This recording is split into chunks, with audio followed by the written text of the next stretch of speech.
Magandang araw! Meron tayo ng dalawang uri ng paghahambing. Ang una ay hambingang magkatulad o paghahambing na magkatulad. Ang pangalawa naman ay paghahambing na hindi magkatulad. Ano ang pagkakaiba ng dalawang ito? Madalas natin itong ginagamit sa araw-araw kapag tayo ay may inihahambing o ikinukumpara. Nabigay tayo ng halimbawa sa mga ito. Ang paghahambing ay paglalarawan ng antas ng katangian ng tao, bagay, hayop, ideya o kaya ay pangyayari. Para sa paghahambing na magkatulad, ginagamit ito kapag ang dalawang katangian ay may patas na katangian. Kung sa math, ginagamit natin ang equal sign. Ginagamitan ito ng mga panlaping ka, magka, sing, magsing, o kaya naman ay mga salita na paris, gaya, waring, at iba pa. Pwede rin ang salitang gaya, tulad, o kaya naman ay kagaya, o kaya naman ay kamukha. Ang mga ito ay mga salita na ginagamit natin upang maipakita na pareho ang dalawang katangian, pareho ang katangian ng dalawang inihahambing. Magbigay tayo ng ilang halimbawa para sa paghahambing na magkatulad. Una, parehong nasa anyong patula ang awit at korido.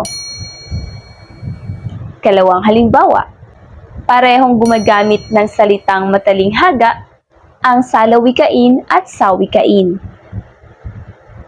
Ikatlong halimbawa, simpino ng pulbos ang buhangin sa kanilang lugar.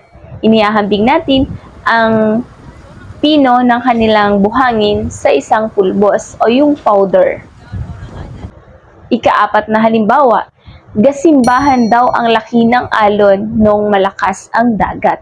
Ang ibig sabihin natin ito, kasin laki ng simbahan ang alon. Inihahambing ang laki ng alon doon sa simbahan. Ikalimang halimbawa, kasin laki ng plato ang inanin nila na kalabasa sa kanilang bukid. Para naman sa ika-anim na halimbawa, gabundok ang kanyang gawain sa paaralan. Ano ang ibig sabihin natin ito? Inihahambing natin ang kanyang gawain sa bundok. Ito ay isang paraan ng pagmamalabis. Sa matalinghagang salita, isa itong uri ng tayutay ng pagmamalabis. Gabundok ang kanyang mga gawain sa paaralan. Para naman sa isa pang halimbawa sa paghahambing na magkatulad, kasin lamig ng yelo ang tubig sa ilog.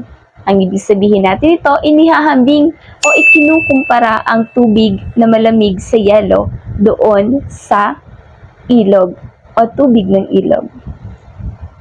Okay po? Ano ang iba pang halimbawa na nais mong ibahagi para sa paghahambing na magkatulad? Isulat ito sa ating comment section at huwag kalimutang pindutin ang like at follow sa ating Facebook page, Binibining Sheena. Samantala, sa YouTube naman ay meron tayong channel, Binibining Sheena Channel. Meron din tayo ng TikTok at Instagram.